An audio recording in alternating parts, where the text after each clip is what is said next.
Ooh.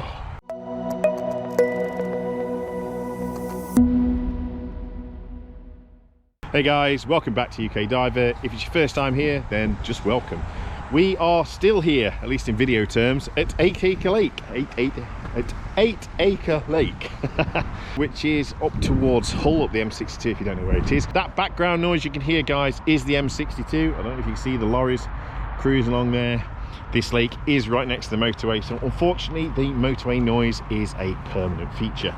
But anyway, what have I got you for here today? I've got you here today to do my review of this little thing, and this is the 360-degree observe mirror. So I got this bad boy back in the summer of last year, and I thought I'd give it a whirl because I've seen lots and lots of people with them, not only this one but the previous version, which sort of had a fabric strap.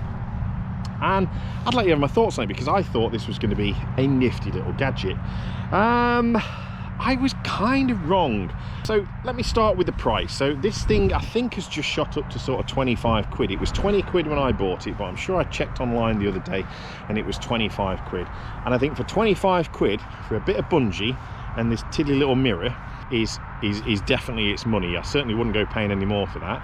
The black plastic bit is actually 3D printed, and I've got to be honest, it's not the best quality 3D print I've ever seen either. When this turned up, it was very rough around the edges, lots of kind of bits of plastic fiber all over the place. You know, if you're particularly concerned about, you know, putting plastic into their environment, not great. So it did take a little bit of time with one of the wife's nail boards, don't tell her, cleaning it up, just, you know, filing off the rough edges and making it look a little bit tidier and getting rid of all those loose plastic bits.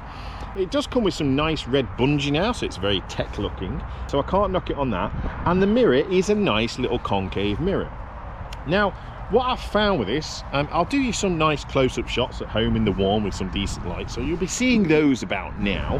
One of the things that they moaned about on the first version is that the mirror cracked, and the not cracked, but the sort of silver, I guess, that is the actual mirror coating sort of started cracking and coming away.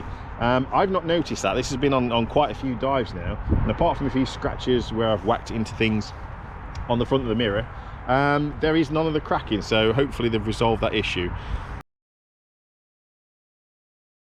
And where it is absolutely brilliant, I can't fault it, is if you're doing deco on a shot line, you can literally have this on your hand, yeah, put your hand in front of you, look down, you can see past your head and you can see your buddy above you. So it's absolutely brilliant for doing that.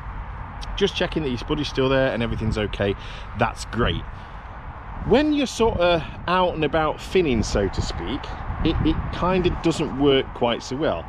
And I think that's because there's more of you in the way blocking the mirror. So, you know, on your car or a lorry or something, you know, they have the mirrors stuck out on the side, don't you?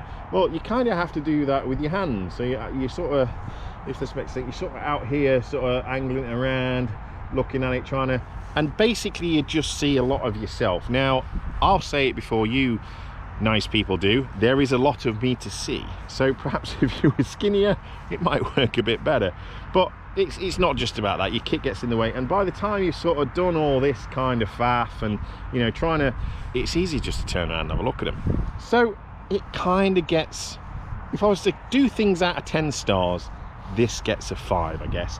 It kind of does some things really good and other things not so great. The other thing it's really good at, and if you're particularly vain, if you want to check out how good you're looking underwater, this is it, guys. It's like, hey, I'm looking nice.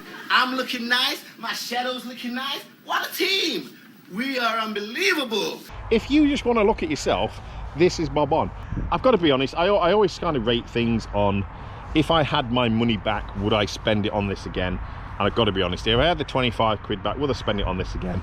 Me, no, I personally wouldn't. I don't do a lot of on a shot line decoing. I don't particularly like going back to a shot line. I don't particularly like going back to a shot line decoing. I'm normally on my own DSMB, I'm normally on my own bag. So therefore there is nobody above me, or there better bloody not be anyway, because my bag's just for me. For me, it's not worthwhile. If you do a lot of decoing, a lot of line, perhaps if you're a rebreather diver and you do a lot of deep diving and you're gonna sit there for hours on end, it might be good for you. Will I keep using it? Yeah, of course I will. It looks cool on your hand and everybody goes, oh, what's that? So it's a bit of a talking. Apart from that, actual practicality use, for me, yeah, not so much.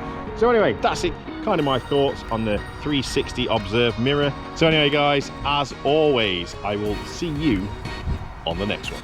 Take care, bye bye.